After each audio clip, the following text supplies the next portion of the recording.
Welcome to Access Zen with Gregory Foster. Our program will help you set a more perfect balance between your inner world and the outside world.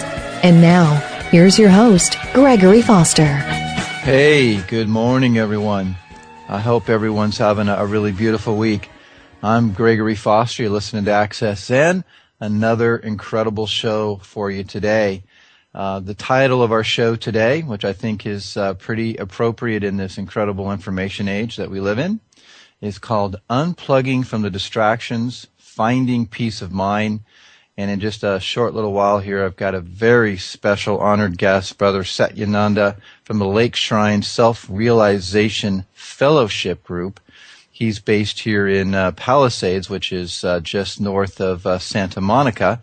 And he's going to come on and going to share some really great wisdom with us. I went to a session with him at the temple in Lake Shrine, probably now about a couple months ago, and I was just really impressed with his the way he was speaking to the church and the group, and his topic was very similar to what he's going to speak to us on today, and I think it's really appropriate for us walking around with our BlackBerries and doing our Twitter and our Facebook and having 1,000 emails a day that we have to do. How do we find time for ourselves? How do we find time to, find that inner peace within? So he's going to come on. He's going to really share some great wisdom, as well as talk to us about Yogananda, who is Yogananda, and his incredible book, Autobiography of a Yogi. So we're going to have him on here shortly.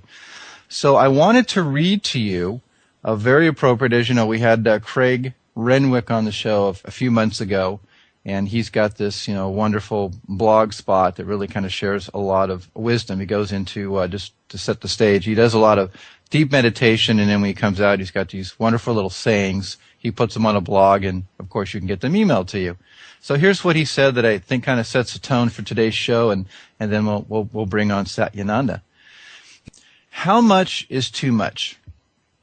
We are plugged in, hooked up, cable ready, streamed in high definition, wirelessly connected in our own 3D world.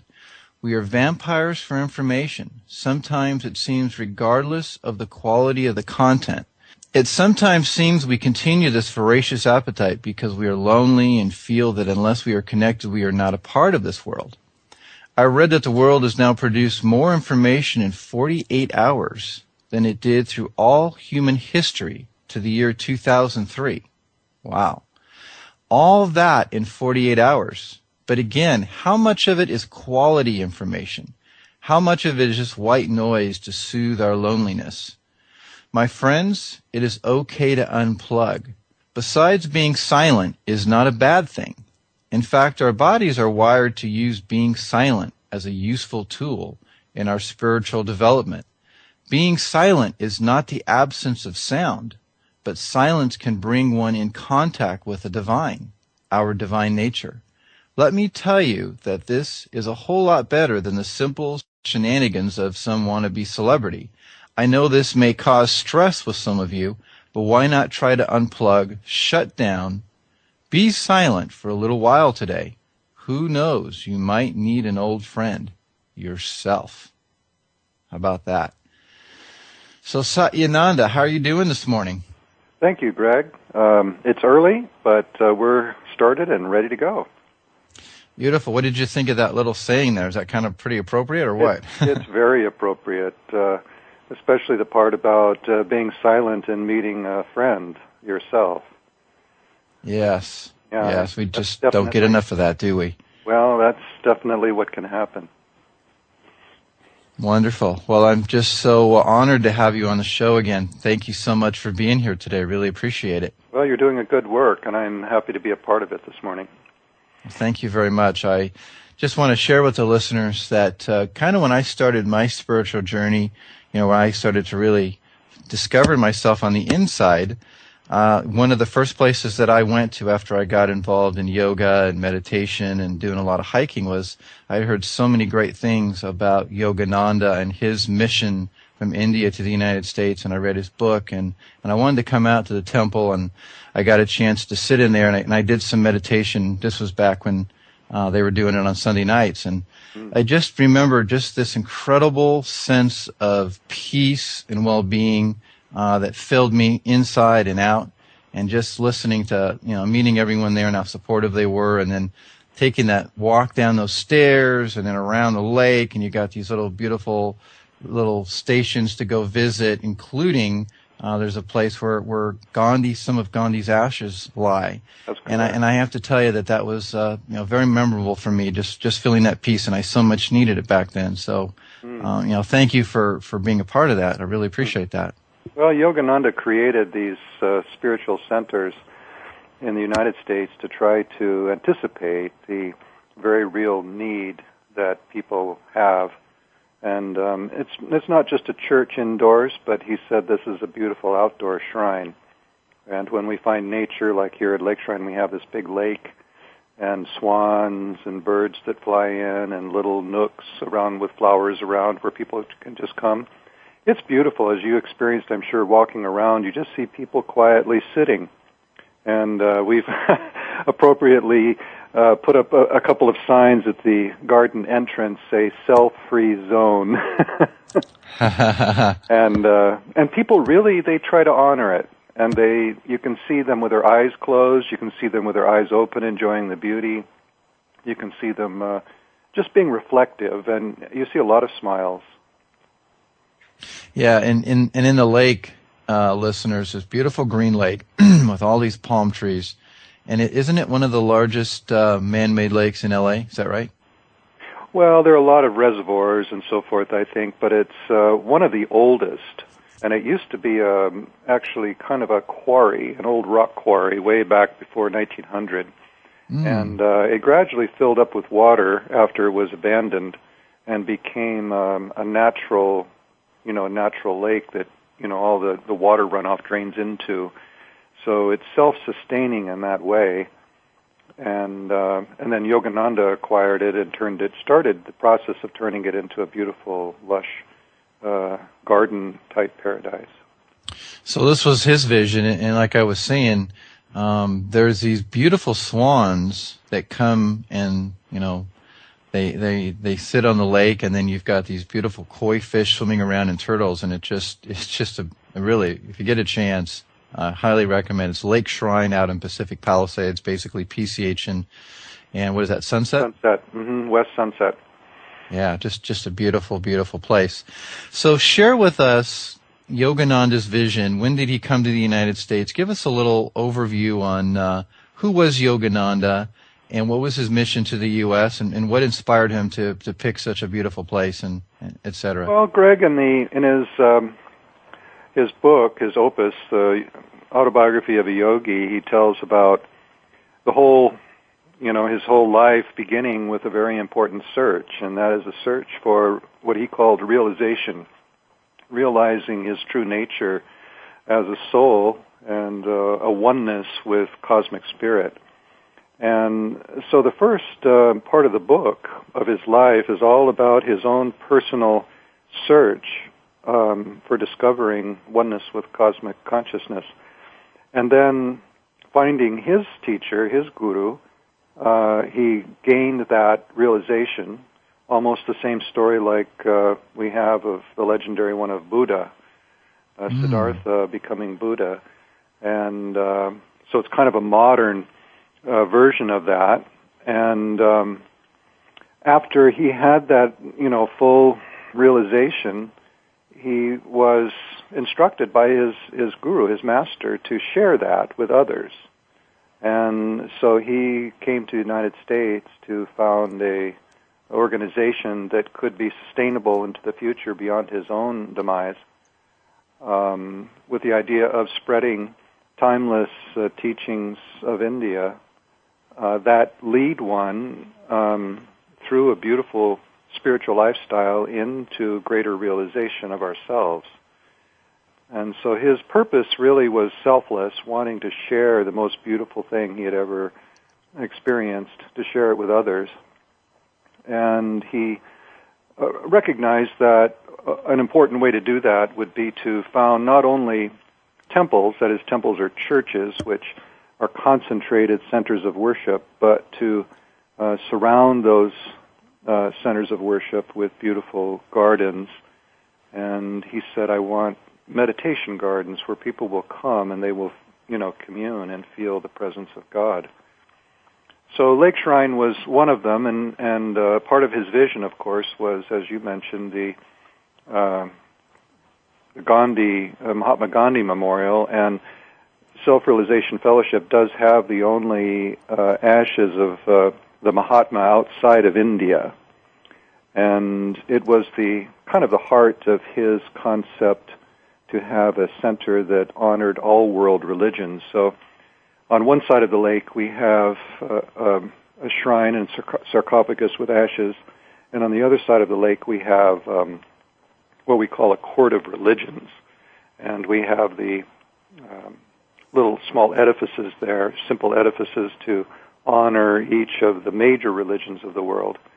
And even though some denominations may not be individually, smaller denominations may not be individually acknowledged, they're all included. They're all intended to be included. And we have people from all religions coming. And just the other day I was in this court of religions, and a group of Muslims came in, and they looked at all the little shrines there, and they found the one for Islam, and it was the proper time of day, and it was facing the right direction, and so they got down and did their worship right there in the courtyard. Wow, isn't that something? Yeah, it was very touching to see, and the little children too. They had little children with them, and everybody was just down there for, doing their worship. And people respected it. They came into the court, and they stood very quietly, or they walked around so as not to disturb them. So it truly is a fellowship, and in my experience of it is all-inclusive way of being spiritual practice versus, say, an organized religion. Is that accurate? That's right. There's Yogananda said that he wanted to found a church, or that was he called it a church of all religions, but what he meant is not a church that teaches all the doctrines of all religions.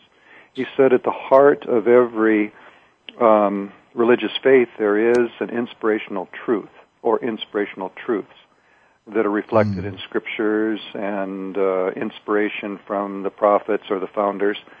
And he said at that founding level there is a common truth. And he said this is what we mean by the unity of all religions. So we're basically about experience, spiritual experience of God, and this expanding feeling of unity with the universe and with God. And what are the steps that we can take to draw us closer to that? Yes. And this is what this is what everything is centered on. All of the instructions, all of the teachings, the meditation practices, the, beautiful poems and songs. It's all revolving around this, directing each individual toward a greater personal peace. Yes, and I have definitely experienced that as well as my wife. We go out there probably, once or twice a month because it's a little bit of a long drive. But I will share with the listeners that it's a very peaceful place. There really isn't any particular religious dogma. The brother and you share with several other of your peers who get up and give a little saying and a little speech, and then I think we do meditation first, right? We have meditation, yes. Mm-hmm. Yeah, which really kind of sets that stage for being quiet within, right? Exactly. Mm-hmm. Beautiful. Well, we're going to go on a break. This is a beautiful discussion with Brother Satyananda from the Self-Realization Fellowship. We're going to come back, and I want to continue this discussion, and then I kind of want to get into your little, what I would call, homily that you gave on unplugging from the distractions and helping us find peace of mind. I want to kind of get into that, and obviously some of the recent world events and how Yogananda would view that. I'm Gregory Foster. You're listening to Access Zen. And now, let's return to Access Zen. And we're back on a foggy, but still going to be a warm day here in Southern California. I'm sure Brother Satyananda with the Self-Realization Fellowship, I'm sure it's similar for you up there in Pacific Palisades, right? Actually, we have a little bit of blue sky showing through already. Nice. So I think it's going to burn off quick, and we're going to have a beautiful day. Yes, and get a walk around that beautiful lake in the morning. That must be pretty spectacular. It's special, especially at night and in the early morning when it's not open to the public. Before our gates open, it's extremely serene. Yes, it sure is. So in the last segment, you were doing a really great job of sharing what the experience is like coming to SRF, how it is really a fellowship, all-inclusive, all religions are welcome and honored.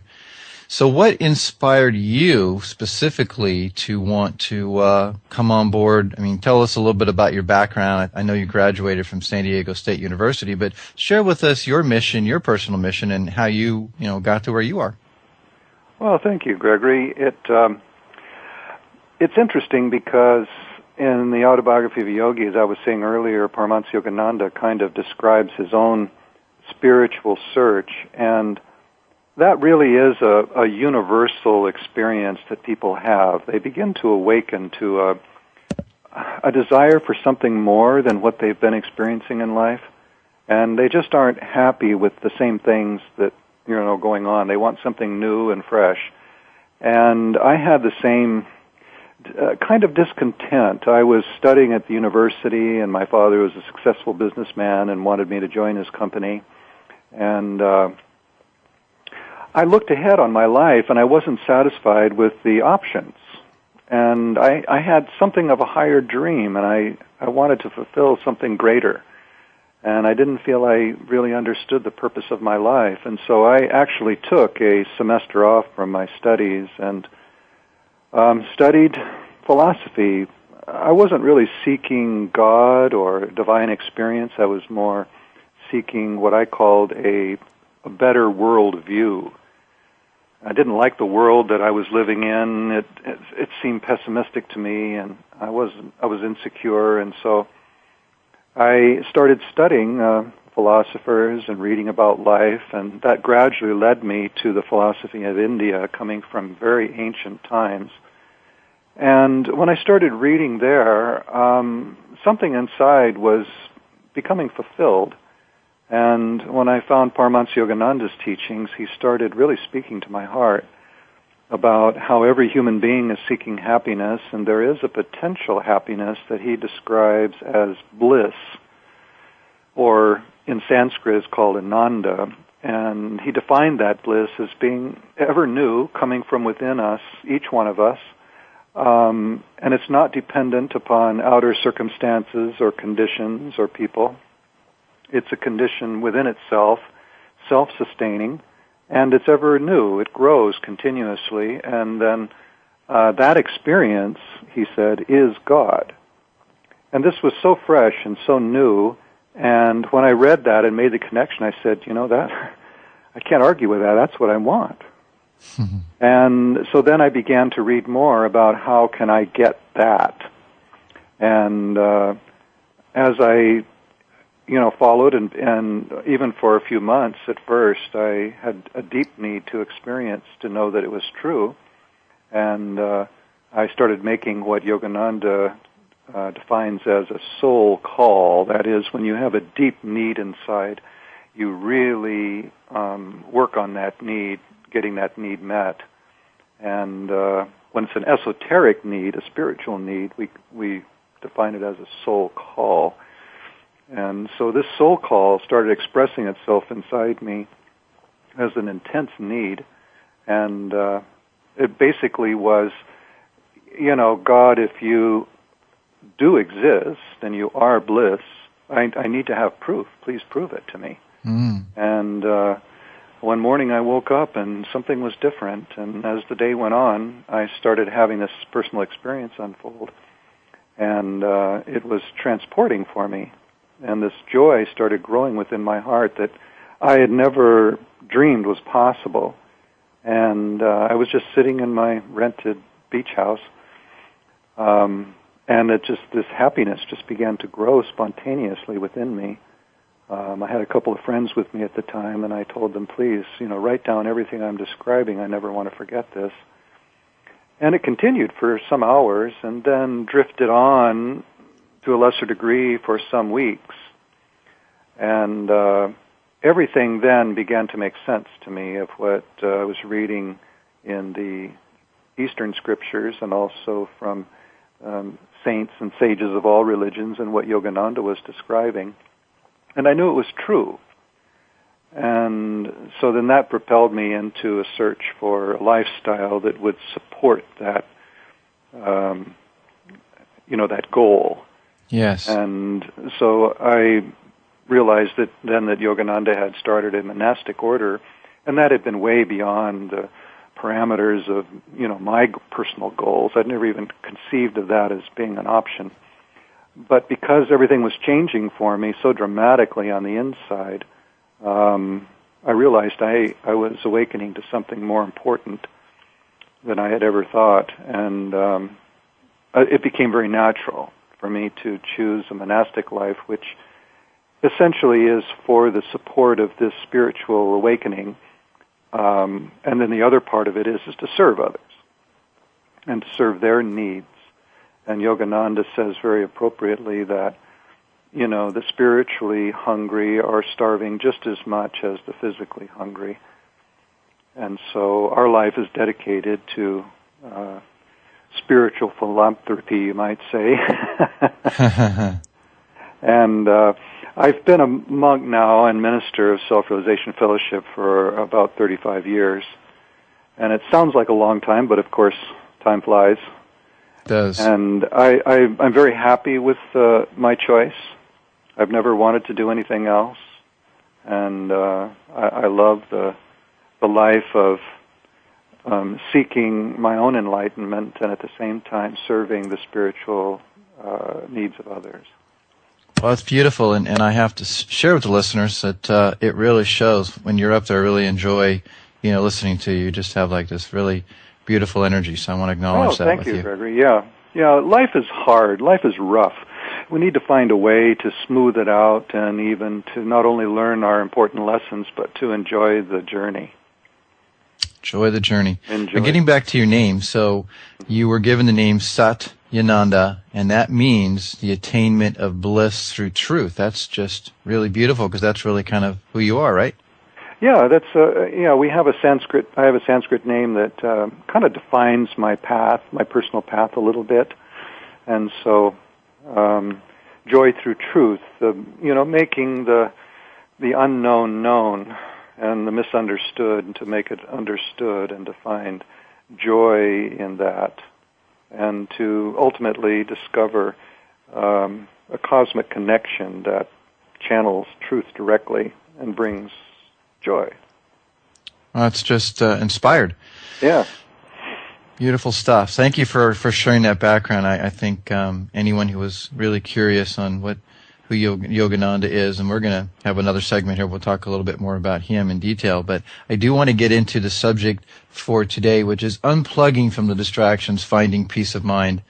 And you really, again, when I heard your little speech there at Lake Shrine, I was very taken with your humorous look at all the distractions, because I saw myself, of course, and I realized that I had, and it happens in periods, because when I find myself going to either to my Zen meditation, or I go to the Self-Realization Fellowship, or I do my own meditation, I find that I'm less interested in knowing everything all the time. What's going on in Facebook, what's going on here. I find there's more of a balance, more of a centering.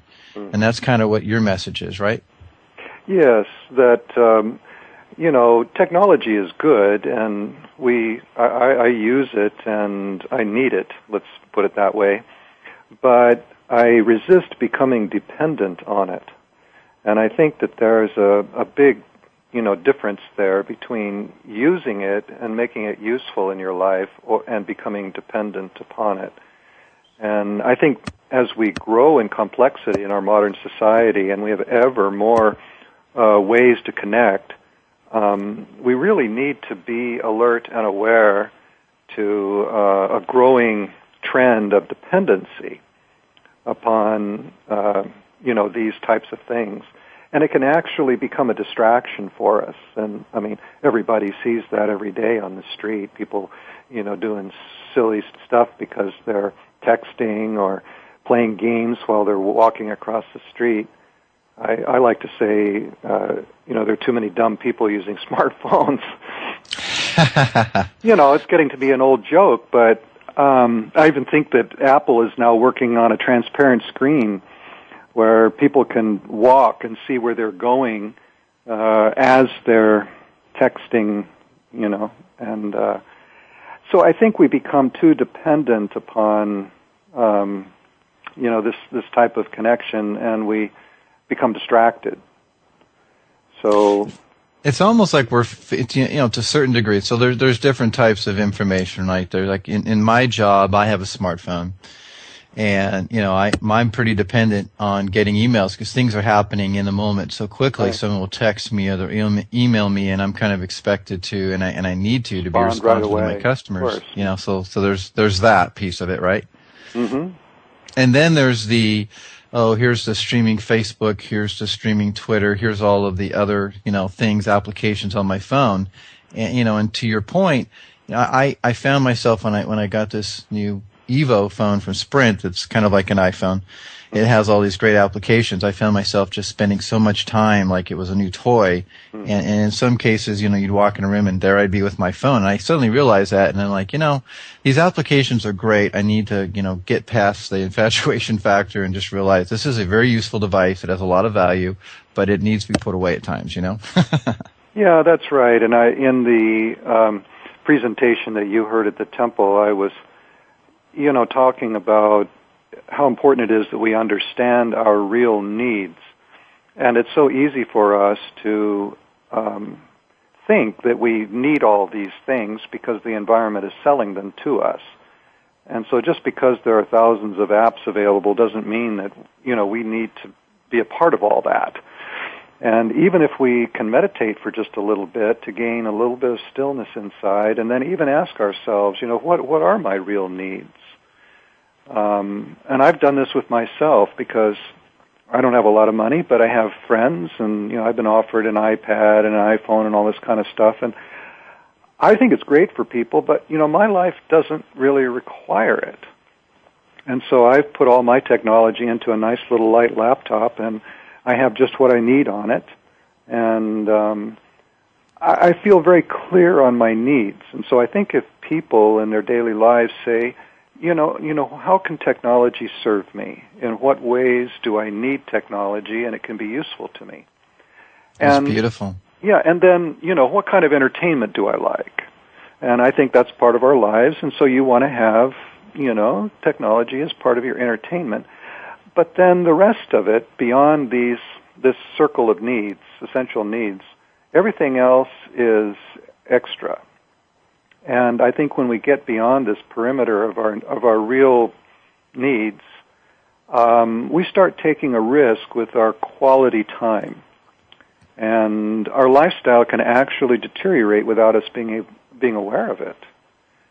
We become distracted, we become passive, we become dependent, and these are not good things. And you find out the reaction when you unplug. It's like withdrawal from coffee or yeah. You don't recognize that you're dependent upon it until you do without it, and then all of a sudden it creates a state of anxiety. And that's when we need to recognize that something's out of balance here. I've become dependent upon something that is not nurturing me. And so I think that if we can manage our technology so that it serves our real needs, and then we can bring variety into our experience, into our life, seeking peace, like for meditation, seeking new experience in our consciousness, deepening the relationships of those around us. And if we don't make that effort, it doesn't happen. So I have people telling me, I was just meeting with a large group of young adult professionals in Italy, and one of the subjects was, I feel like my professional life and my daily life is becoming way too complex. And I'm becoming too dependent upon, the stuff that's going on around me. I need, too much information, and all of it seems like bad news. And I find myself having nightmares at night. How can I bring some balance into my daily life? And so I said, you need to take conscious control. You can't just, become an open trough for the world to dump into. And that's what it feels like. We need to discriminate and regulate, what we consume. And in this way, we can, take in the right amount of information. We can process it, have enough free time to process it. And then we have some time to use our consciousness freely in a higher way. And that would be using it for meditation, for lofty thinking, for dreaming and setting goals. These are all vital ways to use our consciousness. And they can only be done properly when we're unplugged. So Yes. I would say that, probably the same thing you're thinking is that there's a time to be plugged and there's a time to be unplugged. Yeah, and like you say, it's finding that balance, right? Because it is. Like, if I have the phone next to me when I go to sleep and it makes a little buzzing sound because, the East Coast is 3 hours earlier. Right. So it's, and I go, oh, what was that? So I have to discipline myself to go, no, this is my time. This is family time. And I unplug at night the same way. I just go, you know what? Because I used to work almost 18 hours a day just on that laptop. One more thing I got to do. What is it? And I'd find it and I'd go do it. Now it's like, it's going on 8 o'clock. It's time to unwind and go for a nice walk or go do some yoga and just unplug. Yeah, and you feel the difference, don't you? Oh, heavens, yes. I feel so much more peaceful. And actually, I know this sounds strange, I get more work done in less time now. Good observation. It's well known in medicine and psychology that, just like metals get fatigue, our minds get fatigue. And we think, oh, well, let's pump ourselves up with a little more caffeine and keep going. But our effectiveness and our efficiency go down.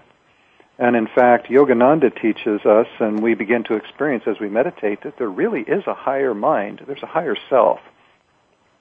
And we cannot tap into that higher self. A lot of people call it intuition. We have this insight that's like 360. It's like all of a sudden you didn't think it out. It just dropped into your mind, and it's right there, and you see it clearly. It's these aha moments. So we have this resource, and it drops into our consciousness every now and then.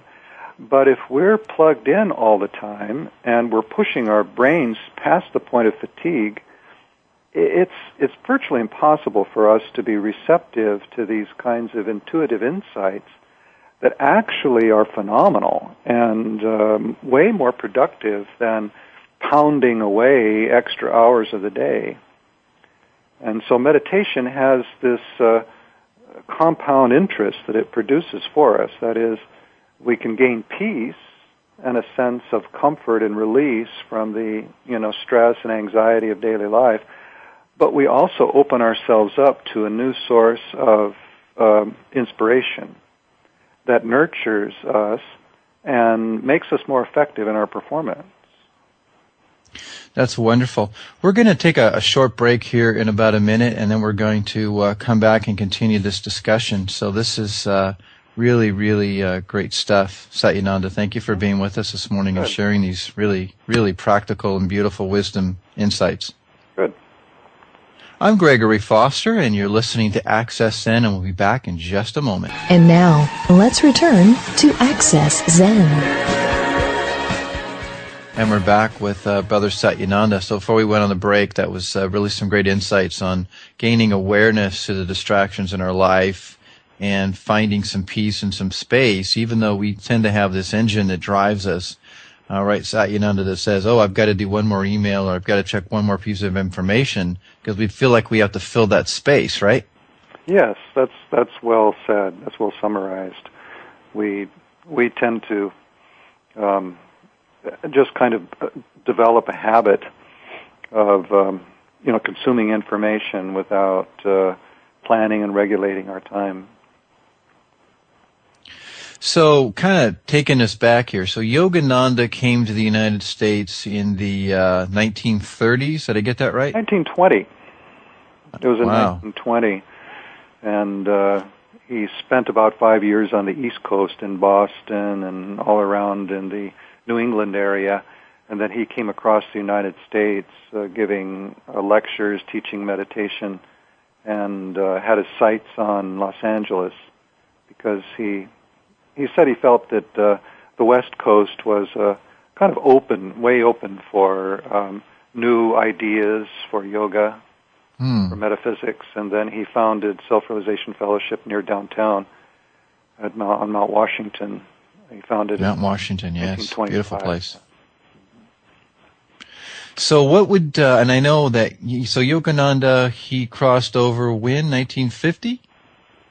1952.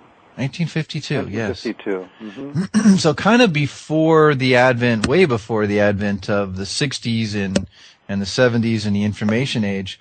So what do you think Yogananda would say to us today, looking at how technology has evolved and the rapid display of world events and information, kind of like what we saw this past week? What would he say to us? Well, what we saw during his lifetime, and I was not with him during his lifetime. I was alive, but I was a little boy. But what he demonstrated during his lifetime was very progressive. Yogananda was very progressive in his approach, and he did take advantage of all the progressive resources, modern resources that his age offered him. And I think building on that, we could expect that Paramahansa Yogananda would do the same. He would take advantage of the resources that our age offers us now, and I think we could expect him to be promoting, use of websites and the healthy, what we might call the healthy use of technology. But a consistent theme throughout Yogananda's teachings is this word balance when it comes to lifestyle. And he has a very thorough teaching on establishing a spiritual lifestyle, and that's part of what Self-Realization Fellowship does, is help truth seekers establish an effective, personal, balanced lifestyle. And so he would be the first to say, use technology and make it serve and work for you, but also cultivate your inner nature. Don't neglect that. In fact, that's a phrase that he uses throughout his teachings. Don't neglect your higher self. You are not just the body and mind. You are not just the reacting emotions. You're not the person playing a drama of daily life. You are much more than that. You have a cosmic nature, and don't neglect that. So I think one message he might give if he were lecturing today to audiences is, don't ignore, don't neglect this higher self. You have way more power and potential for experience and expression than you currently use. Cultivate it. And it's a very dynamic message, really. It's not just kind of a pious religious message. It's a very personal, dynamic one. Yes. And it's kind of like self-development, which is so popular today, even in the churches, but it's more than self-development. It's developing our higher self with the potential to be even happier and more peaceful and powerful than we are now. An audience. Our saying, yeah, no, that's great. Our saying on the show, just to tie that in, is we are all divine beings having a human experience. Oh, that's great. That's the perfect perspective. And if we build on that, we could say if you really are seeking to identify yourself with this divine being concept, then you're not the information you consume. you're not what the world is telling you through all these devices. That's something that's there as a part of the world that's unfolding there. You want to be informed. And even people that talk to me say, well, I want to be informed when I pray. I want to know what I'm praying for. And I tell them, well, that's good. And it's one thing to be informed, but it's another thing to be so consumed that you have nightmares at night and you're worried, sick, and you're getting depressed. I said, you need to draw the line and not cross over. Otherwise, you become part of the problem. Yeah, it's kind of like and this is kind of I know it's difficult because we're, divine beings. People are like, what is that? Your higher self, what is that? Well, those are both kind of the same thing. And then you've got you're inside this physical human being in this three-dimensional reality. And while we're in it, we're tapping into this mental, physical mind, and we think that's who we really are, right? That's who we think we are. That's kind of what Yogananda talked about and Buddha talked about, the illusion of our perception of reality, right? Right, and we perpetuate that every day. We take in information and then we think about it. It becomes a closed circle. It's kind of a tight environment. And we receive information, we worry about what we receive, we think about it with our minds, and then that forms our identity. But what Paramahansa Yogananda says is that we can go beyond the mind. That is, in the stillness and silence of a meditative experience, we transcend all of that. And we begin to expand in the stillness, and it's very comforting, it's very peaceful, and we reach this point where we say, I am more than just the experience of this body and mind.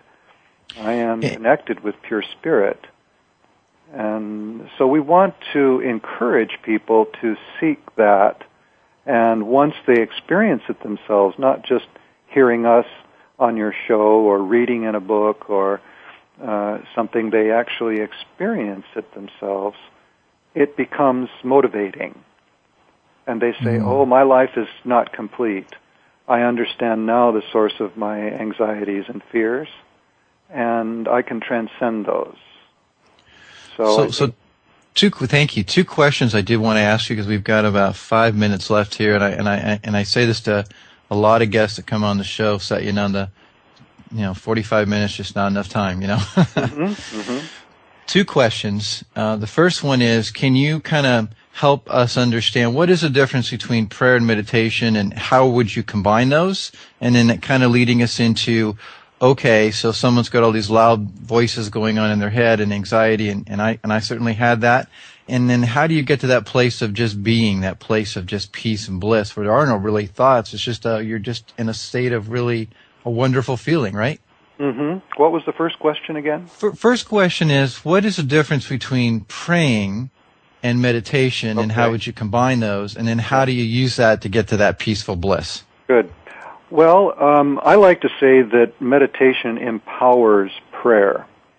So a prayer is a need, and we are offering a need to a higher source that we believe can help.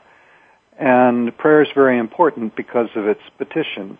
But prayer is often distracted, and it's less potent, and also we're not really sure of our needs.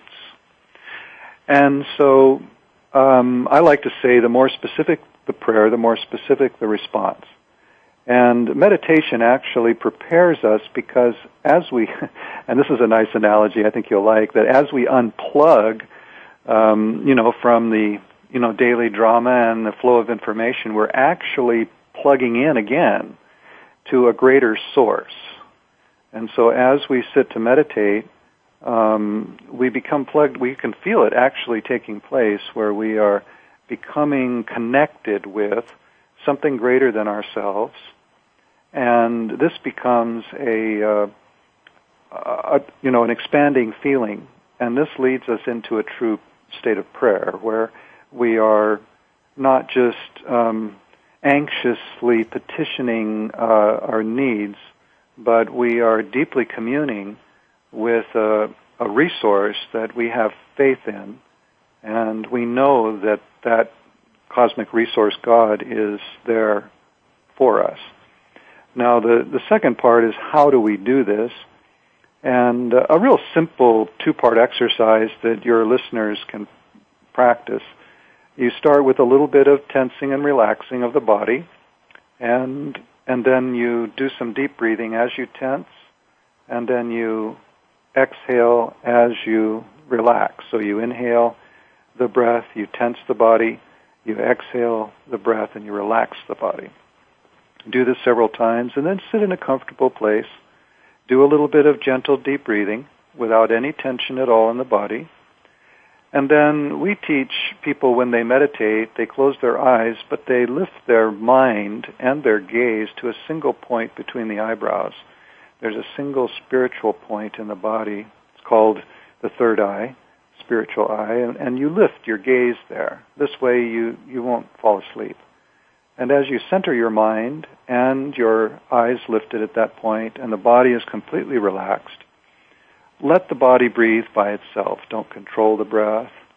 And as the body breathes naturally, feel that spiritual peace, cosmic peace, is flowing through you with every breath you take.